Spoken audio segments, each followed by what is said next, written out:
ग्राहक: सुनो, ये आदमी इतनी देर से क्यों बैठा है? उसका ऑर्डर जल्दी पूरा करो।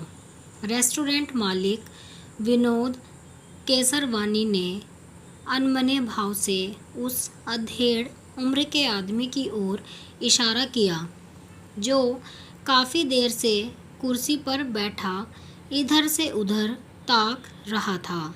सर, 2 बार पूछ चुका हूँ, पर हर बार रुकने का इशारा कर देता है। लगता है टाइम पास कर रहा है।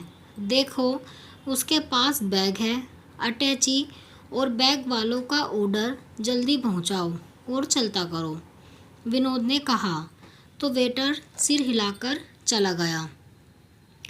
स्टेशन रोड पर रेस्टोरेंट होने के कारण अक्सर ऐसे ग्राहक आ जाते हैं जो यात्री होते हैं।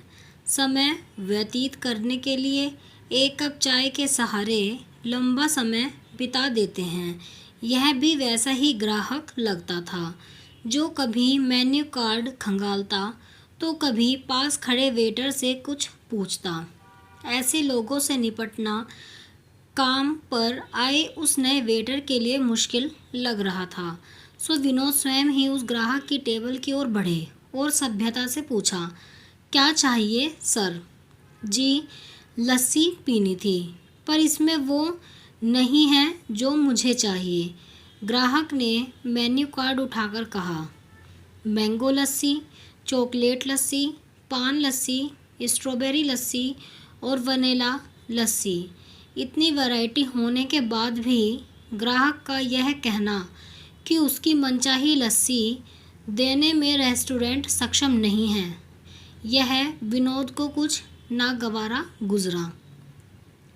जब मैं छोटा था तब अपने मामा के साथ यहाँ आया करता था। तब अंकल यह कहकर लस्सी देते कि इसमें खोए की मिठाई पड़ी है, ऊपर मोटी मलाई की परत होती थी। मैं चाट चाट कर पूरा कुल्हड़ साफ कर देता था। काउंटर के साथ वाली दीवार पर हार चढ़ी तस्वीर की ओर ताकते हुए वह ग्राहक बोला। रेस्टोरेंट के पुराने मालिक यानी अपने पिता की तस्वीर को ग्राहक द्वारा भावपूर्ण अंदाज में निहारते देख विनोद के चेहरे के भाव बदल गए और वह भावुक हो उठा। पास खड़े वेटर को जाने का इशारा करते हुए वह ग्राहक के साथ वाली कुर्सी पर बैठता हुआ बोला, पापा के जाने के बाद काफ़ी कुछ बदल गया। यह रेस्टोरेंट भी और आपकी खोए वाली लस्सी भी। जी, बदलाव तो अंकल के समय से ही आ गया था। जब बहुत छोटा था तब रेहड़ी नुमा दुकान थी। शायद तख्त हुआ करता था जिस पर बैठकर मथानी से लस्सी बिलोई जाती थी। फिर 12-14 साल की उम्र हुई तब कुर्सी मेज जुट गई, टीन शेड पड़कर बकायदा दुकान हो गई।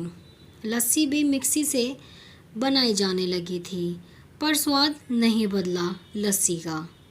अतीत में डूबे चले उस ग्राहक को देख विनोद गला खंखारकर बोला, आप कुछ देर बैठिए, अभी घर से आपकी खोए वाली लस्सी बनवाकर मंगवाता हूँ।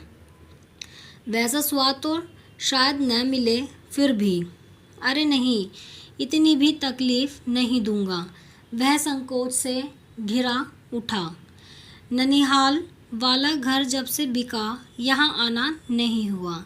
आज 40 साल बाद आना हुआ तो मन किया सहला आऊं अतीत के वो पल जो समय की धारा में कहीं पीछे छूट गए। बीता समय वापस नहीं आता तो बीता स्वाद आज मैं क्यों खोजूं? वह हंसा और हाथ जोड़कर बोला, आप पान वाली लस्सी मंगवा दें। अरे, पर आप, ग्राहक ने विनोद की बात आधे में ही काट दी। खोए वाली मलाईदार लस्सी पीने आया था, हो सकता है वैसी ही आपके घर से बनकर भी आ जाए, पर डरता हूँ कहीं तब भी अतृप्त रह गया तो। रहने दीजिए, वह स्वाद स्मृतियों में। उसकी दुविधा समझ विनोद मुस्कुरा पड़ा। वह ग्राहक देर तक पान वाली लस्सी का लुत्फ उठाता रहा और विनोद उसकी मौजूदगी का। चलते समय उस ग्राहक ने पेमेंट के लिए अपना मोबाइल निकाला तो विनोद ने कहा, रहने दीजिए, पर तब तक उसने मुस्कुराते हुए मोबाइल गूगल ऐप से सामने रखे क्यूआर कोड को स्कैन करके पेमेंट कर दिया। फिर एक बार दीवार पर लगी हार चढ़ी तस्वीर पर भावभीनी दृष्टि डालकर चला गया।